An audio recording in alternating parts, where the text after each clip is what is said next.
முழு பச்சை பறிச்சுட்டு என்னம்மா பண்ணுறம்மா?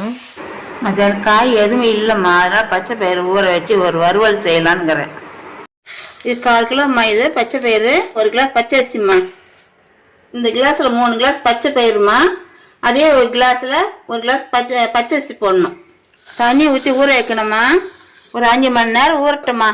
காலை 7 மணிக்கு பச்சை பயிறு ஊற வச்சிடலாமா. அது என்னென்ன தேவையான பொருள் போட்டு அரைக்கிறோன்னு பாருமா. எல்லாரும் ஜோரா ஒருத்தர் கை தட்டுங்க. அதெல்லாம் தட்ட முடியாது. உப்பு தேவையான போட்டுக்கலாமா.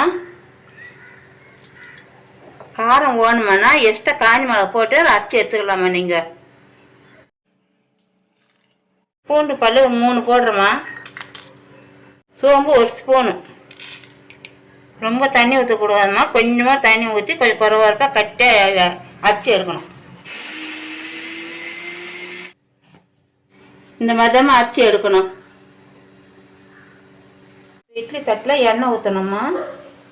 நம்ம இட்லி வேக வைக்கிற மாதிரி வேக வச்சு எடுக்கணும். இப்போ எண்ணெய் தடி வச்சிடலாமா. கொஞ்சம் மாவு ஊற்றணும். இட்லி ஊற்றுற மாதிரி ஊற்றி வேக வச்சு எடுக்கணுங்க. அதுக்கு என்னங்கிறப்ப ஆனால் கொஞ்சம் சும்மா இல்லையா, மனப்பாடம் பண்ணி ஓட்டிக்கிட்டு இருக்கேன்.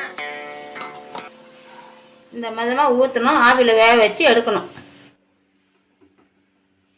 நல்லா 15 நிமிஷம் வேகணும்மா. இது வெந்த பிறகு என்ன செய்யணும்னு நான் சொல்கிறேம்மா. நான் உனக்கு 15 நிமிஷம் ஆகி போச்சுமா. வெந்துச்சான்னு பார்க்கலாமா. வெந்துக்குது பாருமா, ஒட்டாமல் வந்துக்குது பாரு. சூடாக இருக்குதுமா. ஆறின பிறகு எடுக்கலாம். ஆகி போச்சுமா. இப்போ எடுக்கலாமா. எண்ணெய் தடவுறதுனால ஒட்டாமல் வருது பாருமா.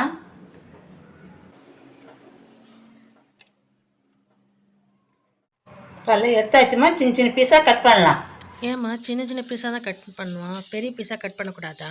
காலையில என்ன விளையாட்டு காட்டுறாங்க, எப்படி எல்லாம் சோதிக்கிறாங்க. பொழுது விடிய விட மாட்டேங்கிறாங்களே ஐயா.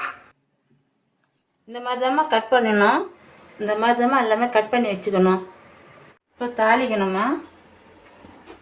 ஃபஸ்ட்டு எண்ணெய் ஊற்றிக்கணும். எண்ணெய் காஞ்சிச்சுமா. கடுகு ஊற்றப்போ 1 டீஸ்பூனுமா. 1 ஸ்பூன் சீரகம்மா. கொஞ்சம் பெருங்காயம், கடலைப்பருப்பு, காஞ்சி மிளகாம்மா, கொஞ்சம் கருவேப்பிலை. இப்போ வெங்காயம் போட்டுக்கலாமா. வதக்கலாமா. நல்லா வதங்கட்டும். இப்போ கட் பண்ணி வச்சதெல்லாம் இதில் கொட்டலாமா. நல்லா கொட்டி வச்சோமா. இப்போ எல்லாம் கலரணுமா. இப்போ கடைசியாக தேங்காய் போட்டு இறக்கலாமா.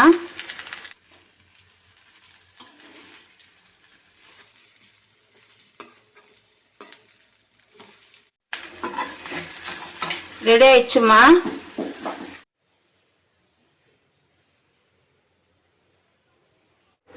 பச்சை பயிரில் வறுவல் செஞ்சதுமா. சூப்பராக இருக்குது. சாப்பிட்டு பாருங்கள்.